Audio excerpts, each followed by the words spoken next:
Hello, my name is Sam Hall. I'm a composer from the UK. I've recently been kind of trying to break into the world of video games. It's something that I absolutely love. I love gaming and I love the music from video games so much. It's an industry where really anything is possible, and that is the big appeal, both musically and visually. Today I thought I'd break down a cue that I've recently been working on.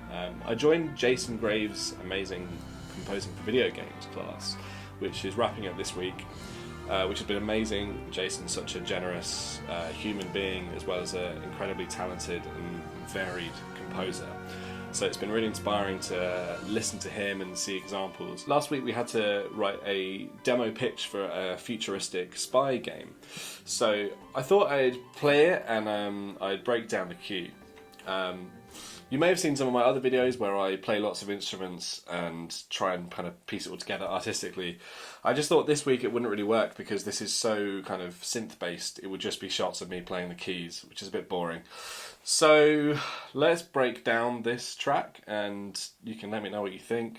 I'm always up for feedback and suggestions. But yeah, let's have a listen.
So I really enjoyed writing this. I just love writing big, epic music, especially sort of the darker stuff. I mean, I think everyone probably does. This whole thing started with the melody of the low strings, which just kind of, it was the first thing I heard in my head. I just heard bam, bum, bum, bum, bum. So I love using Spitfire strings. The Spitfire audio stuff I think is fantastic. I got their Spitfire Symphony Orchestra, and I just think they're the best, to be honest. I absolutely love the control you get over the different articulations. So just, yeah, I'm kind of layering up a few different things here. I've got just cellos, but also kind of layering that with cello doing col legno, just to give it a bit of bite, and then just doubling that down the octave with some basses, and then some extra sort of short articulation basses, just to make it really punchy. Nice. So I had that little block, and I originally sort of repeated it 4 times, and I was taught by my teacher, Mark Turnage at the Royal College of Music, just never ever repeat something twice the same way. You have to develop it. You have to find something new to do with an idea each time you repeat it. So I just slightly changed the melody each time. So this one went up. Slight tritone thing, adding a bit more jeopardy, changing the rhythm, and then final one, just kind of taking us to the end of a phrase, kind of slightly hinting at kind of like a 5 chord, leading back to 1. Bum, bum. So over that we've got some more strings. We've got the Native Instruments action strings, which I love. And I've put a bit of, I love Soundtoys, I think they're amazing. This Devil Lock from Soundtoys is so cool, just for adding like, it's like that kind of Dark Knight, Hans Zimmer-y, gritty string sounds. Oh yeah, so I've got 2 layers, just one just doing a single pitch, and then another layer fading in and out is sort of in a tone above, and which I think sounds quite cool.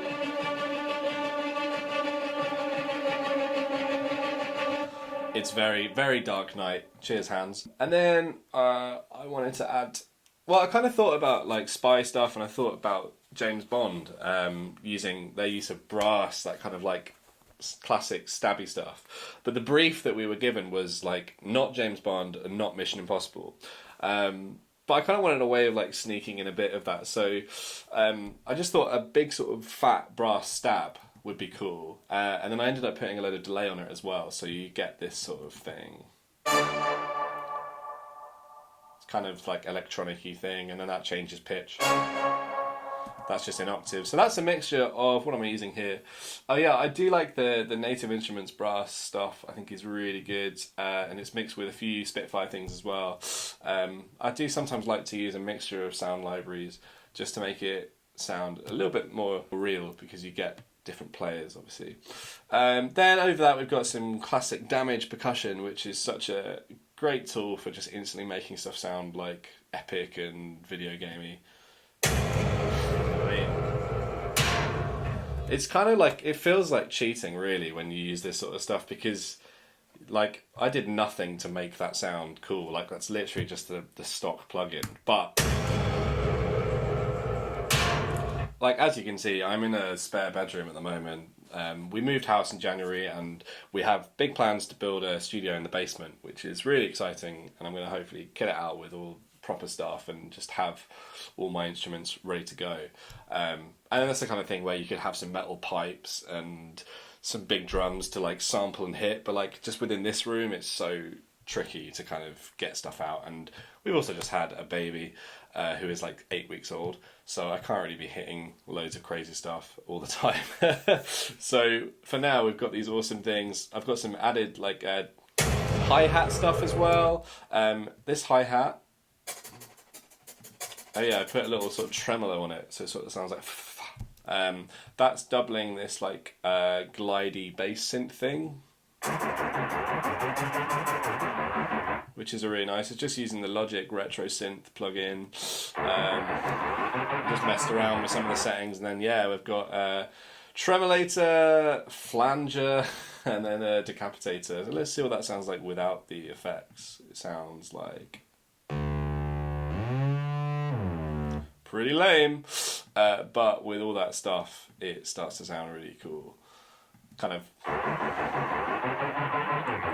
just very sort of classic spy future-y thing. So then I wanted to make a contrasting section, and I thought the piano would be quite a good place to start, so I dialed up a piano sound. Which one did I use? I used Noir Felt, which is Native Instruments plugin, but it's lovely.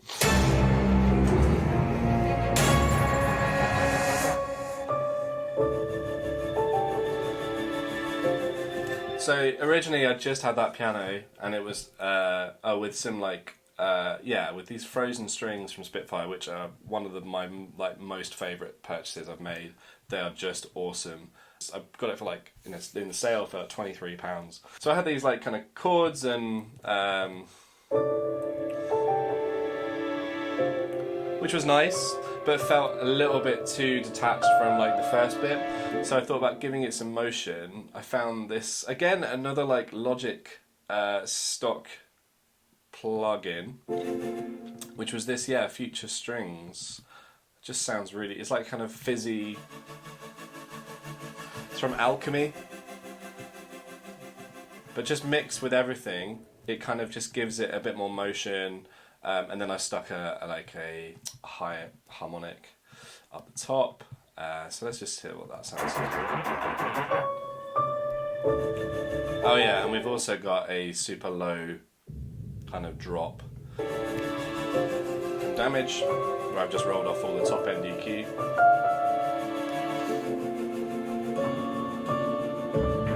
I wasn't quite sure in this section, so I dropped it onto our Discord chat. We have a little chat for the Jason Graves class, and the lovely Daniel J. McIntosh, he suggested doubling the melody the second time round, because he kind of felt like it was sort of doing the same thing twice, which is not a good thing to do. So I was messing around with my guitar in a weird tuning, and decided to double it on acoustic guitar, but then stick a load of like reverbs and Oh, and this is one of my new favourite plugins from Universal Audio. It's the Verve Analog Machines. It's so cool. It's basically a saturator, and you can pick loads of different things and dial in it, and it just changes the sound into something so much cooler than just a normal sound. So yeah, just doing that, and then also what was I found another weird sound in Alchemy, which again just sounded instantly like spy music. It's got that kind of like techno-y thing. So that's kind of underneath all the texture. Right, let's hear the climax. So, big violin melody, again, the incredible Spitfire strings. Just, I mean, like, they sound so good. It's great. And that's actually just using the Marcato attack. I did experiment with using some different articulations, but I just felt it kind of had like a sort of real weighty, just like pesante vibe to it. So yeah, what we got in this last section, we've got our low strings again, just doing the same pattern as before. We've got our brass, we've got our action strings, but this time we've got the melody from the middle section over it on the violins. Oh yeah, and bass-wise, I've added in some like Moog, mini Moog bass, or Moog, whatever you say. I don't know what you say, but sounds kind of cheesy on its own, but in the texture, it works pretty well. I also got, this is actually another Logic thing that is just one of my favourite things that I'm using on everything. This is a plugin called 16mm Dream Sequence. And it just sounds so cool. Oh, that's with none of my input or anything. That's just what it sounds like, and it's just epic. And then finally, I've got these little replies on the guitar. I put a few more effects on this time as like a reply, and it pans from either side. So yeah, let's hear this last section and then I'll stop talking and we can all go on with our lives.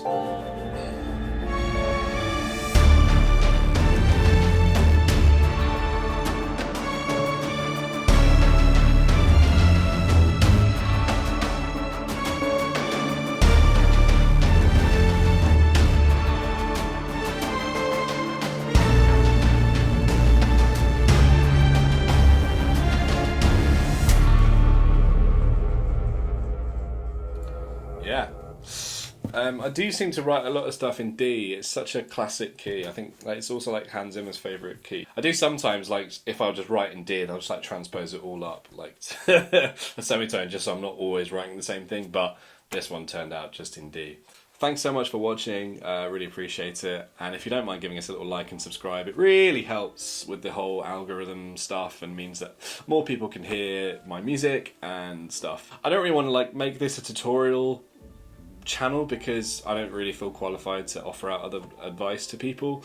It's more just about sort of showing my work and breaking it down, and maybe it might inspire you to do something similar, which is always cool. But I'm always looking to connect with other composers and music makers as well as directors, obviously, and game developers. So get in touch, let's collaborate, let's do stuff. I also play a ton of instruments, so if anyone needs any kind of music recording stuff, hit me up and let's make some cool stuff.